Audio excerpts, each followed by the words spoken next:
Welcome to सीधी शिक्षा। मैं D सासा। चलिए आज हम लोग देखते हैं क्लास 10th का मैथमेटिक्स का 8वां चैप्टर बैंकिंग में कराधान का सेकंड एक्सरसाइज को देखते हैं। ये सेकंड एक्सरसाइज में एक क्वेश्चन को आप लोग मालूम चल जाएगा, एक क्वेश्चन को बना लोगे तो बाकी सभी क्वेश्चन आप लोगों का एज इट इज बन जाएगा। क्लियर? तो चलिए इसी की वजह से हम लोग देखते हैं। वित्तीय वर्ष 2013-14 में एक शासकीय कर्मचारी की वार्षिक आय मकान किराया भत्ता को छोड़ करके 4,10,000 रुपये है। वह प्रति माह 4,000 रुपये का अपने सामान्य भविष्य निधि खाते में तथा 24,000 रुपये वार्षिक जीवन बीमा प्रीमियम में जमा करता है।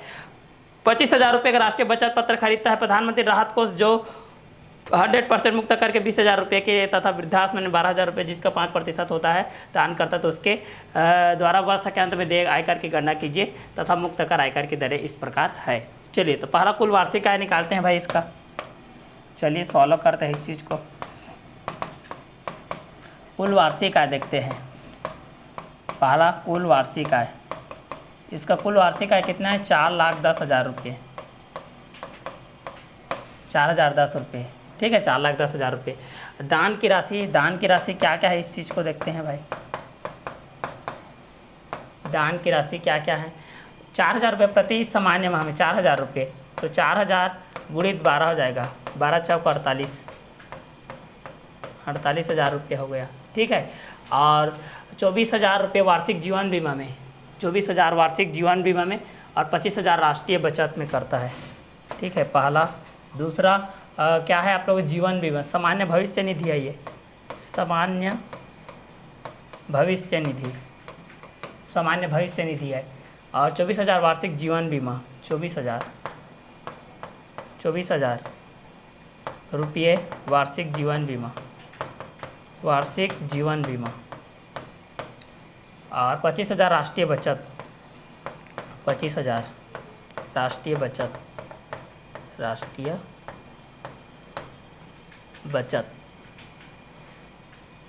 राष्ट्रीय बचत हो गया। ठीक है, तो इस प्रकार हम लोग देखते हैं पहला। और 20,000 रुपये तथा एक वृद्धाश्रम में, 20,000 रुपये एक वृद्धाश्रम में और 12,000 रुपये एक इस रूप में करता है। तो इस चीज़ को हम लोग देखते हैं। चलिए भविष्य निधि में ये तो कितना हो जाएगा? इस चीज़ को हम लोग जोड़ते हैं। 4,10,000 में इसको घटाते हैं, कितना हो जाएगी? और ये हो जाएगा, ये हो जाएगा आप लोगों का जोड़ेंगे तो 8 4 12 5 17 7 हो जाएगा। ये 1 2 3 0 और 4 5 6 7 8 9 हो जाएगा, 97,000 रुपये। तो चलिए 97,000 को घटाते हैं इसमें। 4,10,000 में 97,000 को घटा दो भाई, कितना बचेगा? 0 0 0 3 बचेगा। ये 11 10 बन जाए, 10 में ना हो जाएगा तो 1, और ये कितना बचेगा? 3। ठीक है, तो ये हो जाएगा 3 लाख। तो 0 0 0 10 में 7 जाएगा तो 3, ये 10 कितना बच गया? अब 0 10 में ना हो जाएगा तो 1 बचेगा, तो 97 हो जाएगा, 13,000 बचेगा, 3,13,000 रुपये। ठीक है, अब इसके बाद एक और है यहाँ पर, क्या है? 12,000 रुपये का 50% हम लोग निकालते हैं। इसमें का 50% के बेस में निकालेंगे इस चीज़ का। 20,000 रुपये का 20,000 रुपये तथा एक वृद्धाश्रम 12,000 रुपये जिसका 50%, तो 12,000 का निकालते हैं भाई।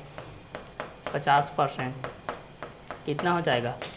12 5 60, 12 5 60 हो जाएगा। 12 5 60 हो गया, 1 0 2 0 कितना हो गया? 6,000। ठीक है, तो इसके द्वारा वर्ष का अंत में देय आयकर की गणना हमको करनी है। क्लियर? चलिए तो यहाँ पर हम लोग देख रहे थे, ये तो इतना हो गया। इसके बाद हमारे पास यहाँ पर क्या बचा है? ये 12,000 का 6,000 हो गया और ये 20,000 हो गया। 20 और 6 26,000 फिर से हमको घटाना है। ठीक है, तो ये 6,000 हो गया और ये 20,000 और बचा है आपका 20,000। ये 20 और 6 26,000, 26,000 को फिर माइनस कीजिए यहाँ पर, तो कितना हो जाएगा? 3,13,000 में 3,13,000 माइनस 2 26,000 कितना हो जाएगा? 0 0 0 और 13 में 6 जाएगा, 3 3 6 7 4 बचेगा, 3,13,000 के बीच में। चलिए इसको यहाँ करते हैं हम लोग नेक्स्ट पेज में। यहाँ पर है पहला कुल वार्षिक आय, कुल वार्षिक आय 4,10,000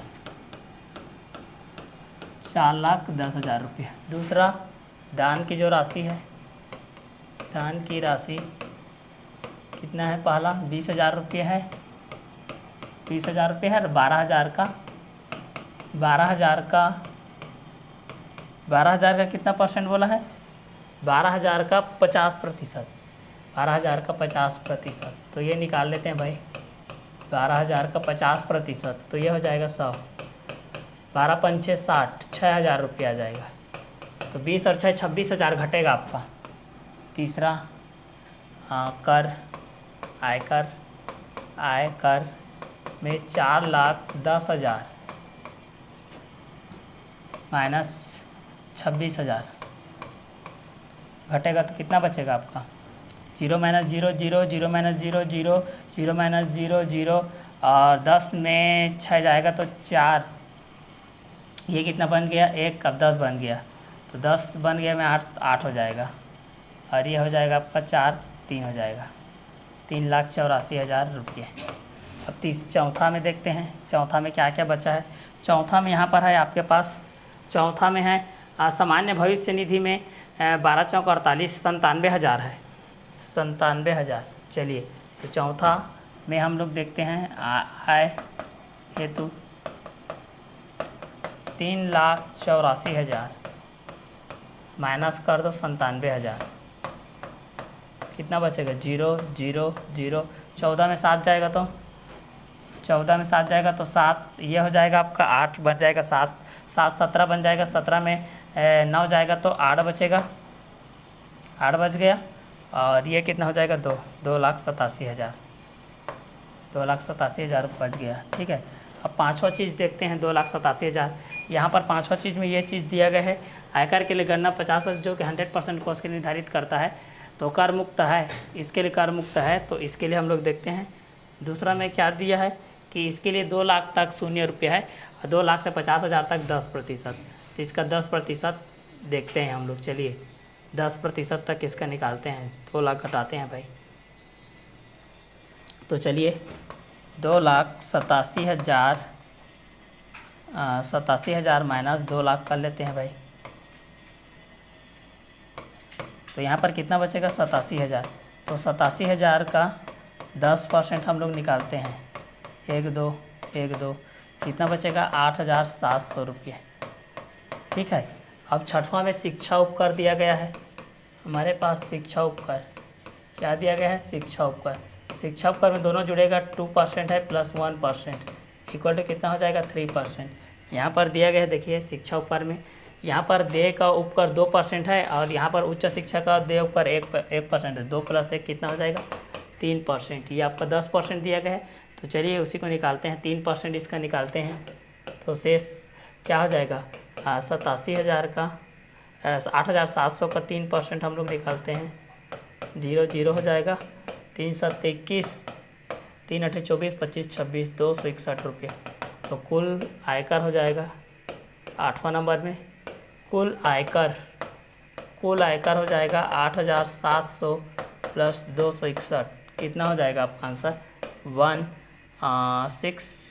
7 + 2 9 8, 8,961, ये रहेगा आपका आंसर।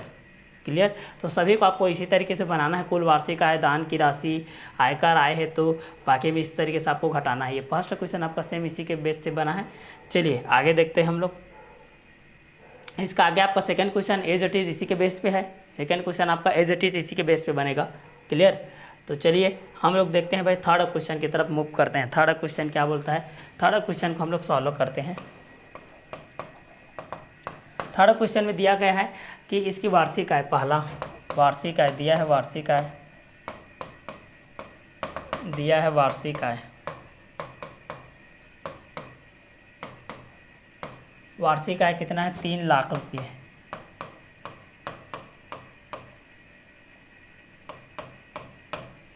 और दूसरा में क्या दिया है 1,000 रुपये प्रति माह, 1,000 रुपये प्रति माह करता है, तो 1,000 × 12 बराबर 12,000 रुपये। ठीक है, उसके बाद क्या है तीसरा 12,000 वार्षिक जीवन बीमा कराता है, 12,000 वार्षिक जीवन बीमा कराता है, जीवन बीमा। जोड़ दो भाई 24,000, 24,000 घटा दो तीसरा में आए है तो 3 लाख में घटा दो 24,000 माइनस 24,000 कितना हो जाएगा? 3 लाख में 2,76,000 रुपये हो जाएगा, 2,76,000 रुपये हो जाएगा। अब बोल रहा है कि 1,50,000 तक कोई आयकर नहीं है तथा 1,50,000 से अधिक कार्य करने पर 10% है। ठीक है, तो चौथा 1,50,000 तक शून्य है, तो पाँचवा हो जाएगा 2,76,000। तो इसमें घटा देते हैं 1,50,000 भाई, 2,76,000 माइनस 1,50,000 कितना बचेगा? 1,50,000 घटा दिए तो हम लोग 1.5 लाख को घटा दिए, 2,76,000 कितना बच जाएगा आपका? 1 लाख कितना बचेगा? 1,26,000 रुपया, 1,26,000 रुपया।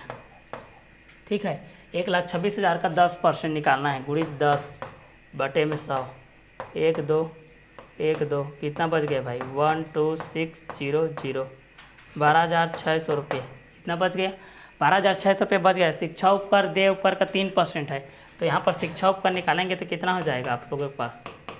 शिक्षा उपकर हो जाएगा भाई आप लोगों के पास 3% निकाल दो भाई इसका, 12,600 रुपये का 3%, 0 0 कटेगा, कितना बचेगा? 3 6 18, 3 दूनी 6, 1 7, 3 एकम 3, 378। तो 12,600 रुपये में 378 जोड़ दो, आपके पास कितना आ जाएगा? 8 7 6 3 9 2 1, ये रहेगा आपका आंसर, 12,978 रुपया ये रहेगा आपका आंसर। तो सर्वप्रथम आप लोग वार्षिक आय करोगे, जितना भी देय राशि है उसको जोड़ोगे, उसके बाद घटाओगे, उसके पश्चात कर को देखोगे इस तरीके से। ये क्वेश्चन नंबर 3 हो गया। ये क्वेश्चन नंबर 3 अक्सर एग्जाम में आता है, इसी से रिलेटेड क्वेश्चन नंबर 2008 से 2009 के बीच में रमेश के कुल वार्षिक आय के बेस भी है, तो क्वेश्चन नंबर 3 भी इसी के बेस पे बनेगा, बाकी क्वेश्चन भी एज इट इज इसी के बेस पे बनेगा। तो इतने में आप लोगों का जो ये लेसन है ये कंप्लीट होता है। नेक्स्ट वीडियो लेक्चर में हम लोग मिलेंगे, नेक्स्ट चैप्टर त्रिकोणमिति की दुनिया के तरफ हम लोग बढ़ेंगे। लेसन नंबर 9 में हम लोग मिलेंगे त्रिकोणमिति की दुनिया में। तब तक के लिए अलविदा, okay bye, have a nice day.